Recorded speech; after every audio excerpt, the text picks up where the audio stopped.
Okay, hello everyone. My name is Kuldeep Deshwal. I am Director of Engineering at Proofpoint, and I'll be talking about developer productivity and the common pitfalls with this presentation. Now, developers are the most important asset for any company delivering software as product. Making sure that they're set up for success is the key to ensuring overall success. Now, we can't lean into this discussion without knowing that what is it that the developers really value. Studies after studies have revealed that developers crave meaningful impact. They like to understand big picture and how their contributions help drive long-term outcomes.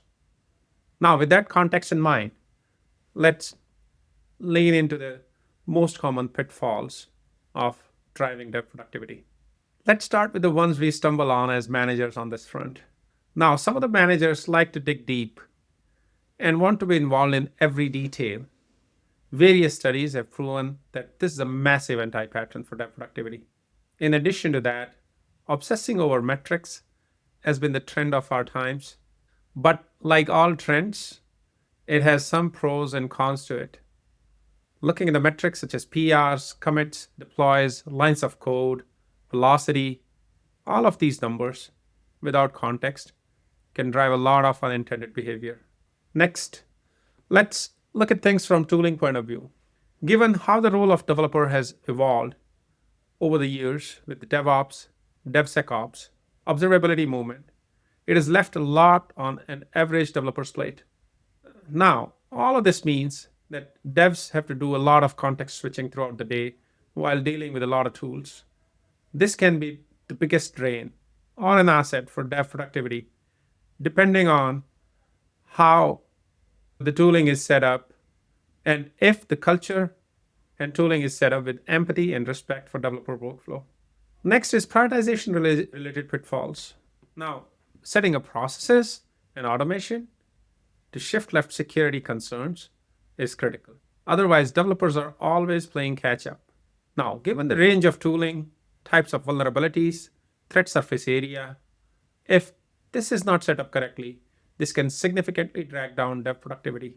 In addition to that, it's well known that tech debt, if not addressed in time, can snowball and become a major roadblock, severely impacting dev productivity. After all, we all know that it takes a lot longer to make any changes to those legacy apps. Okay, next one touches on things from org setup point of view. Now, with the kind of speed tech landscape evolves, it is very natural for learning gaps and organizational silos to show up. Now, to deal with that, it is important to proactively set up processes and forums that can help drive collaboration and help devs keep up with evolving tooling. A more recent example on this front is AI based code gen tools.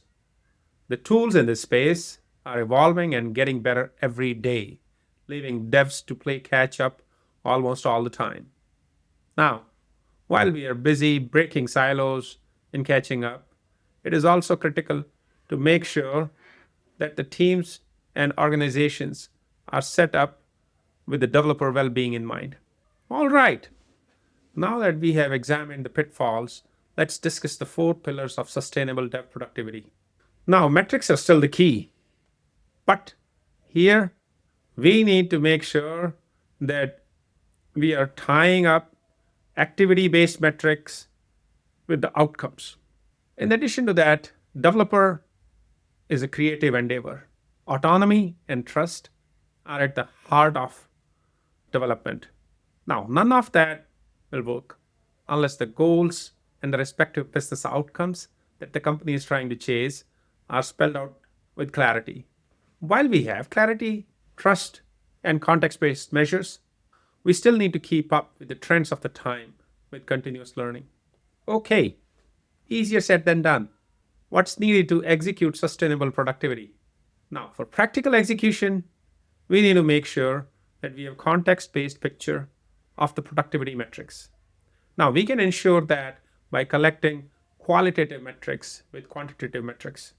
In addition to that, we study the variety of reasons across organization that lead to context switching.